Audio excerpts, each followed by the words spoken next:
Have you heard this one before? Sorry for the bad.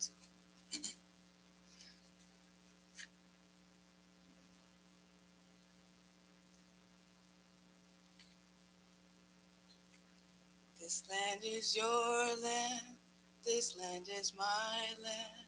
From California to the New York Islands, from the Redwood Forest to the Gulf Stream waters. This land was made for you and me. This land was made for you and me. That last line is very powerful. It was very powerful, at least back then. Woody Guthrie penned This Land Is Your Land as almost a diss track to Irving Berlin's God Bless America, which was constantly played on the radio every day at every hour. Kind of like how Nicki Minaj's Super Bass was played in 2010. Remember that? Like, this one is for the boys in the boom, that one. So literally, Woody Guthrie wanted this song to ring true to the American spirit that is beyond the white, the wealthy, and the patriarchy. Although he was white, a male, and kind of wealthy because he was single. But at the time he wrote it, this was a time of the Great Depression or around World War II, I believe. And, at that point, um, his song wanted to encapsulate the true American spirit that was beyond that. The marginalized, the women, the people of color, the poor. He felt it was important to capture that true image of America. And with this project specifically, and why I named it This Land Is Your Land, is that this land was not just made for you and me that currently live here and that were born here. It was made for those who come in here too. Some people came, like my own parents, they came from Haiti. They didn't come, however, they were not fleeing anything, but they were coming for a better life in America for their future children, me and my siblings. But there are certain people in that group of people who come here. There's a specific group that we call immigrants. They also go by migrants or asylum seekers.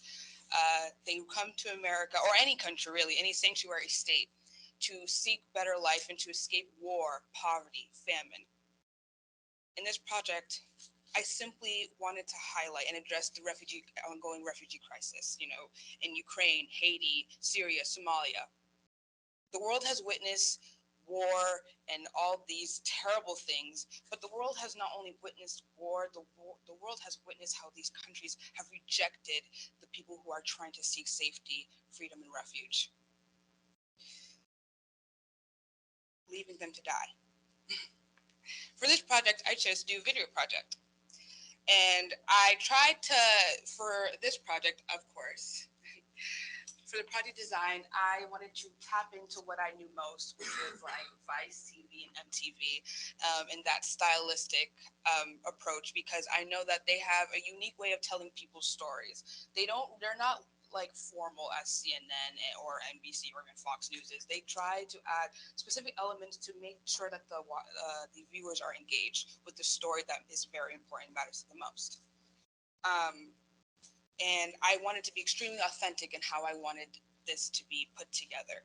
Um, and with this project, of course, I just simply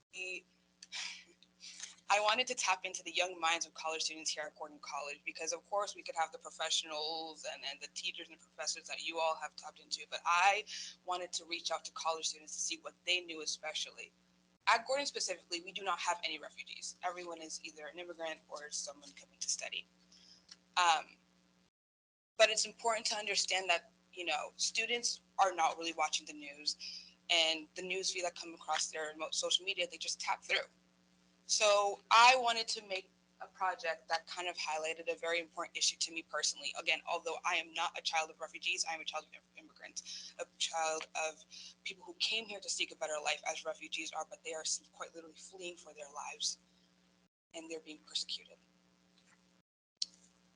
And yeah, and so the project description, of course, again, I did a video and I tapped into again to students, and I also managed to interview my uncle, who currently is a refugee from Haiti. In short, he escaped. Escaped is a very strong word. He did leave or flee Haiti in 2013, 14. He went through Chile and then went through Mexico and then came to the United States. His story is much more simpler than a lot of Haitians that are currently fleeing Haiti as we speak, because Haiti is currently in political turmoil after the assassination of President Jovenel Moise. And since then, gangs have overrun, and the current prime minister isn't doing much about it. So his story was very powerful to as he was telling me what he was going through and how so far that's impacted his life and his family's life, his wife and his two children, Brianna and Olivia. I also reached out to Sophia Rowe and Kaylee Williams, two of my good friends. Sophia Rowe is a international relations major, and she has extensive knowledge, especially because she works. She has participated in Model UN and um, has dealt with a lot of issues that talk about refugees and immigrants alike. Kaylee Williams is a social welfare major. So with that, I asked both of them if they knew the difference between a refugee and an immigrant, because I don't believe students knew that difference.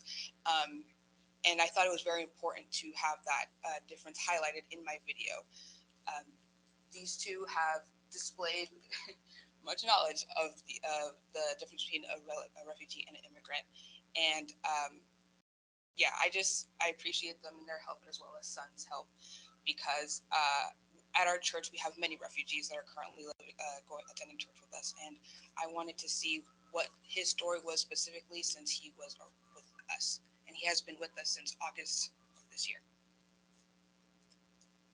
And with the video, I also asked Grace Sullivan, who is a biblical studies major, to talk about and answer the question: what should Christians be doing in response to the refugee crisis?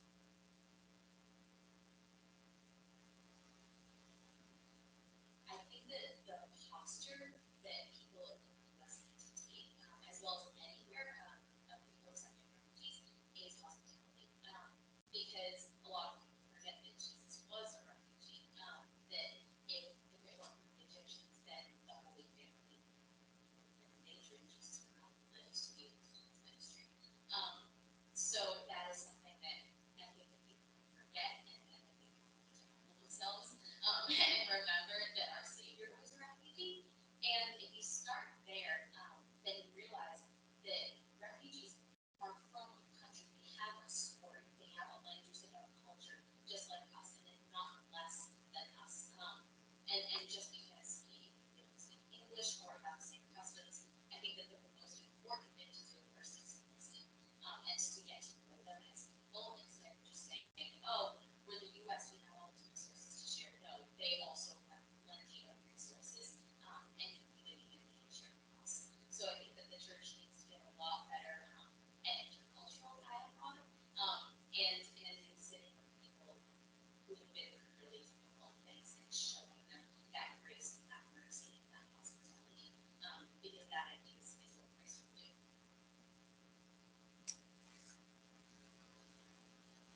Refugees. Oh, refugees, okay. And the project implications. Ever since I took visual storytelling, I have been obsessed with the concept of telling stories. I think I've always been obsessed with the concept of telling stories. That's why personally I want to become a journalist when I grow up. I love Humans of New York, especially when he travels internationally. So with this project, I wanted to highlight a story that mattered to me, that in a topic that mattered to me most. Um, and I think my friends, my family, my coworkers, and all I want to do is share their stories, and especially stories that can impact and make a difference. And during my time as a communication art major, I've been able to listen to many, many, many stories. Why they came to Gordon, why they chose communication arts as a major. You know, what's your favorite food, what's your favorite movie. All these different conversations. Although they didn't make such a world-changing difference, they made a difference to my life. And that's the point of this project, to somehow change your life and as well as your perspective on the refugees that are here in this country and around the globe.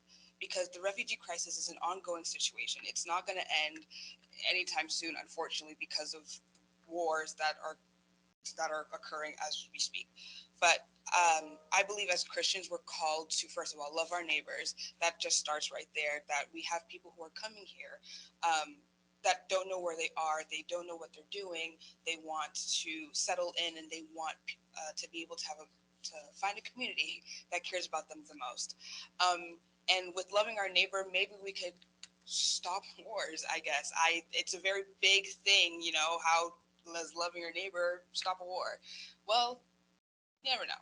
But I think with Guthrie and a lot of the songs that he wrote, he was he was a pacifist, and all the folk singers of the 1940s to the 1960s were all pacifists and wanted to end war. And with Yeva Skalievska, she is a young girl who's escaped Ukraine, and she wrote the book "You Don't Know What War Is" that we're currently reading in Orphan Lit, in which she describes the situation, the ongoing situation in Ukraine as she's escaped. And her story could be slightly compared to Anne Frank's Diary of a Young Girl, but I think with her story and many other stories, because Sun's story is just one of thousands and millions of stories. 84 million people in the past decade have escaped. And currently in the United States, which I believe to be unfair in my research, only 24,465 refugees were admitted to the United States because the president is to set a cap as to how many refugees can come into the country. And so, with stories like Yeva's, we can certainly learn a lot about why the ongoing refugee crisis situation is something we should care about and something we should pay attention to as years go by. And that's all.